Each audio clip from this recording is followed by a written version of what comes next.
और चांद पर न सिर्फ पृथ्वी के 28 दिनों के बराबर दिन और रात होते हैं, बल्कि वहां पृथ्वी की तरह मौसम भी नहीं बदलते।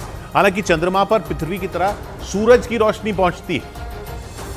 और इसरो के वैज्ञानिकों के मुताबिक रोवर प्रज्ञान चांद पर सोलर पैनल के जरिए सूरज की रोशनी से ऊर्जा बनाएगा और उसी से वो वहां 14 दिन तक रिसर्च करेगा। लेकिन पृथ्वी की तरह चंद्रमा पर न तो वायुमंडल है और न ही वहां मौसम बदलते हैं, क्योंकि पृथ्वी 23.5 डिग्री झुकी हुई है और इसी वजह से धरती पर मौसम बदलते हैं।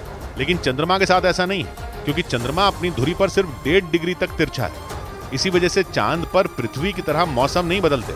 इसके अलावा चांद के ध्रुवों पर ऐसे कई इलाके हैं जहां कभी भी सूरज की रोशनी तक नहीं पहुंचती। और इसरो के मुताबिक चंद्रमा की सतह पर सॉफ्ट लैंडिंग के बाद लैंडर और रोवर चांद पर एक दिन बिताएंगे, जो पृथ्वी के 14 दिनों के बराबर होता है। इसी तरह वहां की एक रात भी पृथ्वी के 14 रातों के बराबर होती है। मतलब चांद पर एक दिन और एक रात पृथ्वी के 28 दिनों के बराबर होता है।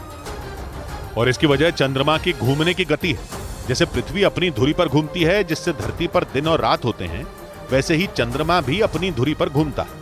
लेकिन चांद के अपनी धुरी पर घूमने की रफ्तार काफी कम है।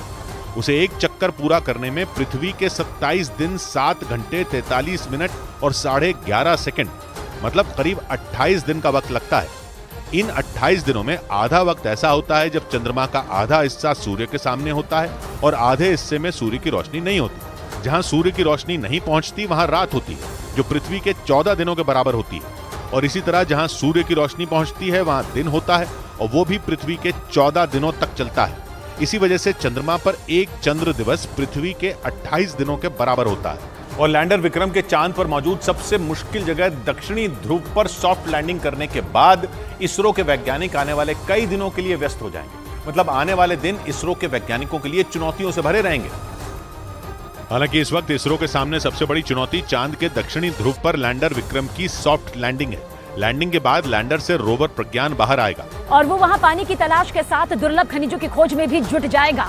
इस दौरान वो लगातार चांद से जुड़ी जानकारी लैंडर विक्रम की मदद से इसरो को भेजना शुरू कर देगा। इसी वजह से 23 अगस्त को लैंडर विक्रम के चांद पर उतरने के बाद इसरो के वैज्ञानिक व्यस्त हो जाएंगे, क्योंकि उनके पास रोवर प्रज्ञान से भेजी गई जानकारी को समझने की बड़ी जिम्मेदारी होगी। इधर चंद्रयान 3 के चांद के दक्षिणी ध्रुव पर उतरते ही वहां पानी की तलाश में वो जुट जाएगा। वैज्ञानिकों ने दावा किया कि अगर चंद्रयान 3 सफलता के साथ चांद के दक्षिणी ध्रुव पर लैंड कर लेता है तो चांद के बारे में उन रहस्यों से पर्दा उठेगा जिनसे दुनिया अब तक अनजान है। जिसका मतलब यह कि चांद के बारे में जितनी जानकारी अब तक दुनिया को पता लगी है, उससे कई गुना ज्यादा जानकारी भारत के मिशन चंद्रयान 3 की सफलता से मिल जाएगी। वैज्ञानिकों का दावा है कि चंद्रयान 3 चांद के सबसे मुश्किल इलाके दक्षिणी ध्रुव पर पानी की तलाश भी करेगा। पहले के जो यान गए हैं वो सब इक्वेटर के पास उतरे हैं, जहाँ की उतरना आसान था, मगर ध्रुव है जहाँ पानी है, तो वहाँ उतर के वहाँ की जानकारी निकालना बहुत मुश्किल है। वैज्ञानिकों के मुताबिक दक्षिणी ध्रुव पर कुछ इलाकों में तापमान 0 से 230 डिग्री तक नीचे पहुंच जाता है, यानी -230 डिग्री, जिसका मतलब ये कि वहाँ बर्फ होने की संभावना है। भारत का चंद्रयान 3 इसी का पता लगाने की कोशिश करेगा ताकि उस जगह पानी होने की संभावना पर मोहर लग सके। हालांकि इससे पहले 2008 में भारत के चंद्रयान 1 ने चांद पर पानी होने के सबूत खोजे थे। इस बीच चंद्रमा के करीब पहुंच चुके चंद्रयान से इसरो के वैज्ञानिकों को एक और कामयाबी मिलने की खबर आई। दावा किया जा रहा है कि चंद्रयान 2 का हिस्सा रहा ऑर्बिटर भी अब चंद्रयान 3 की मदद करेगा।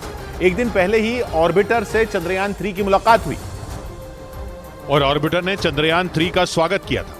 ऑर्बिटर भारत के पिछले मून मिशन चंद्रयान 2 का हिस्सा है। वो मिशन तो चांद पर सुरक्षित लैंडिंग करने में नाकाम रहा था, लेकिन ऑर्बिटर अब तक चंद्रमा के चक्कर लगा रहा है। चंद्रयान 2 में ऑर्बिटर की भूमिका काफी कुछ वैसी ही थी जैसी चंद्रयान 3 के प्रोपल्शन मॉड्यूल की है। लेकिन इसरो के वैज्ञानिकों की दिक्कत यह थी कि ऑर्बिटर से संपर्क नहीं हो पा रहा था। जैसे ही चंद्रयान 3 से ऑर्बिटर की मुलाकात हुई, माना जा रहा है कि वो दिक्कत भी खत्म हो गई। माना जा रहा है कि लैंडिंग के दौरान ऑर्बिटर से विक्रम को मदद मिल सकती है। इसके अलावा अगर लैंडिंग कामयाब रही तो रोवर प्रज्ञान को भी ऑर्बिटर के अनुभव से मदद मिल सकती है। और इसरो के वैज्ञानिकों के मुताबिक लैंडर विक्रम में LHDAC यानी lander hazard detection and avoidance camera लगा है, जो चांद की सतह पर उतरने के दौरान लैंडर को खतरों से बचाएगा। 17 अगस्त को प्रोपल्शन मॉड्यूल से अलग होने के बाद लैंडर लगातार अपने ताकतवर कैमरे से चांद की नई तस्वीरें भेज रहा है। और 19 अगस्त को लैंडर विक्रम ने इसी ताकतवर कैमरे से चंद्रमा के फार साइड यानी उस हिस्से की तस्वीरें भेजी जो कभी पृथ्वी की तरफ से नहीं दिखता। इसरो के वैज्ञानिकों के मुताबिक LHDAC यानी lander hazard detection and avoidance camera चांद की सतह पर लैंडर की सुरक्षित लैंडिंग के लिए बनाया गया है। इस ताकतवर कैमरे को अहमदाबाद में मौजूद इसरो के SAC यानी स्पेस एप्लीकेशन सेंटर ने बनाया है।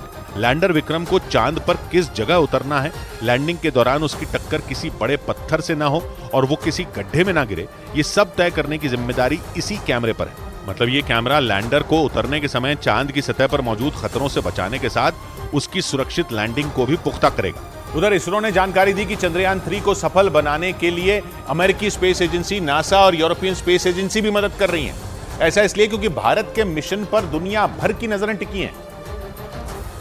और चंद्रयान 3 को सफल बनाने के लिए नासा और यूरोपियन स्पेस एजेंसी भी जुटी हैं। इसरो के मुताबिक चंद्रयान 3 के लॉन्च होने के बाद से ही भारत को इन दोनों स्पेस एजेंसियों का साथ मिल रहा है। चंद्रयान 3 को चांद के दक्षिणी ध्रुव पर सुरक्षित तरीके से लैंड कराने में इनका साथ काफी अहम माना जा रहा है, क्योंकि नासा का एक अंतरिक्ष केंद्र अमेरिका के कैलिफोर्निया में भी है। इसे ऐसे समझें कि पृथ्वी पर एक तरफ भारत है तो दूसरी ओर कैलिफोर्निया। ऐसे में भारतीय अंतरिक्ष केंद्र से जब चांद नहीं दिखेगा तो वहां से जानकारी इकट्ठा कर नासा इसरो को भेजती है। हालांकि नासा से मिले डेटा इसरो के लिए बेहद अहम है। इसी तरह खबर है कि यूरोपियन स्पेस एजेंसी भी अपने उपग्रहों से मिला डेटा भारत के साथ साझा कर रही है, जिससे चंद्रयान 3 को ट्रैक करने और मॉनिटर करने में मदद मिल रही है। क्योंकि तमाम चुनौतियों को पार करते हुए भारत का स्पेसक्राफ्ट चंद्रयान 3 चांद के बेहद करीब पहुंच चुका है। 14 जुलाई को आंध्र प्रदेश के श्रीहरिकोटा से लॉन्च होने के बाद करीब 40 दिन का सफर तय करके चंद्रयान 3 चांद से महज 25 किलोमीटर दूर है और कुछ घंटों बाद वो चांद के उस हिस्से पर उतरने वाला है जहां दुनिया का कोई भी देश अब तक नहीं पहुंच पाया। भारत की स्पेस एजेंसी इसरो के मुताबिक चंद्रयान 3 ने पृथ्वी से करीब 3,84,375 किलोमीटर का सफर तय कर लिया है, यानी वो चांद से सिर्फ 25 किलोमीटर ही दूर है, क्योंकि पृथ्वी से चांद की कुल दूरी 3,84,400 किलोमीटर है। हालांकि चंद्रयान 3 इस वक्त अंडाकार आकार में चांद का चक्कर लगा रहा है, जिसका मतलब ये कि एक चक्कर के दौरान भारत का ये स्पेसक्राफ्ट जब चांद के बिल्कुल नजदीक होता है तो चांद की सतह से इसकी दूरी सिर्फ 25 किलोमीटर होती है और उसी चक्कर में जब वो चांद से दूर जाता है तो दूरी 135 किलोमीटर के करीब हो जाती है। चंद्रयान 3 में ही विक्रम लैंडर मौजूद है, जिसकी मदद से प्रज्ञान रोवर चांद की सतह पर उतरेगा और वहां जांच करेगा। इधर इसरो ने दावा किया कि रूस के लूना 25 के क्रैश होने का कोई असर चंद्रयान 3 पर नहीं होगा। रूस ने भारत से पहले चांद के दक्षिणी ध्रुव पर पहुंचने की कोशिश की, लेकिन उसका मून मिशन लूना 25 लैंडिंग से पहले ही फेल हो गया, जिसके बाद ऐसी अटकलें लगने लगी कि कहीं लूना 25 के क्रैश होने से चंद्रयान 3 पर तो कोई असर नहीं होगा, क्योंकि रूस का लूना 25 भी उसी रास्ते में था जहां चंद्रयान 3 चांद के चक्कर लगाते हुए उसके नजदीक पहुंच रहा है। इसी वजह से ऐसी खबरें सामने आने लगी कि कहीं लूना 25 चंद्रयान 3 के लिए खतरा न बन जाए, लेकिन इसरो ने ऐसी किसी भी स्थिति से साफ इनकार कर दिया और भरोसा दिया कि चंद्रयान 3 अपने तय समय पर यानी 23 अगस्त को शाम 6:04 पर चांद पर सुरक्षित लैंडिंग करेगा। हालांकि रूस का लूना 25 चंद्रयान 3 से पहले ही चांद के दक्षिणी ध्रुव पर पहुंचने वाला था और रूस ने वहां इतिहास रचने की पूरी तैयारी कर ली थी। चांद का दक्षिणी ध्रुव वो जगह है जहां अब तक किसी भी देश ने अपने स्पेसक्राफ्ट को नहीं उतारा है, क्योंकि वहां न तो रोशनी है और न ही लैंडिंग के लिए सही जगह। इस बीच इसरो ने जानकारी दी कि चांद के जिस दक्षिणी ध्रुव पर चंद्रयान 3 लैंड करेगा उसमें और वहां के उत्तरी ध्रुव के वातावरण में काफी अंतर है। चांद के दक्षिणी ध्रुव पर पहुंचना सबसे ज्यादा मुश्किल माना जाता है और इसीलिए कोई भी देश वहां अब तक नहीं पहुंच सका। चांद पर भारत से पहले अमेरिका, रूस और चीन पहुंच चुके हैं, लेकिन उनका कोई भी मिशन चांद के दक्षिणी ध्रुव पर नहीं उतरा। इसकी सबसे बड़ी वजह है वहां का वातावरण। इसरो के मुताबिक चांद के दक्षिणी ध्रुव और उत्तरी ध्रुव के वातावरण में बहुत ज्यादा अंतर है। माना जाता है कि दक्षिणी ध्रुव बर्फ से ढका हुआ है और वहां का तापमान -200 डिग्री सेल्सियस तक गिर जाता है। इस तापमान में कोई भी चीज नहीं बच पाती।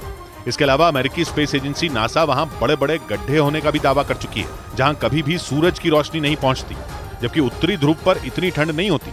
वैज्ञानिकों के मुताबिक चांद के उत्तरी ध्रुव पर गर्मी है और वहां धूल भी मौजूद है। उधर ब्रिटेन के मीडिया ने दावा किया कि चांद के दक्षिणी ध्रुव पर भारत से पहले पहुंचने के चक्कर में रूस का लूना 25 क्रैश हो गया। इस मिशन के जरिए रूस का स्पेसक्राफ्ट पहली बार चांद के दक्षिणी ध्रुव पर उतरने वाला था, जिसे रहस्यों से भरा माना जाता है। लेकिन रूस अपने मिशन में कामयाब नहीं हो सका। ब्रिटेन के मीडिया के मुताबिक रूस ने भारत से पहले दक्षिणी ध्रुव पर पहुंचने के लिए कई बातों को नजरअंदाज किया, जो बाद में उसकी नाकामी की सबसे बड़ी वजह बन गए। एक दिन पहले ही यह खबर सामने आई कि यूक्रेन जंग की वजह से यूरोपियन स्पेस एजेंसी ने इस मिशन में रूस का साथ नहीं दिया और उसने लूना 25 से अपना एक उपकरण निकाल लिया। दावा किया गया कि इसकी जानकारी पुतिन को भी थी, लेकिन इसके बावजूद वो भारत से पहले चांद के दक्षिणी ध्रुव पर पहुंचने के लिए उतावले थे। इसलिए उन्होंने अपने मिशन को जल्दबाजी में रवाना कर दिया। लेकिन रूस का मिशन फेल होने के बाद भारत अब चांद के दक्षिणी ध्रुव पर सबसे पहले पहुंचकर इतिहास रचने की तैयारी में है। और इस बीच चांद की सतह पर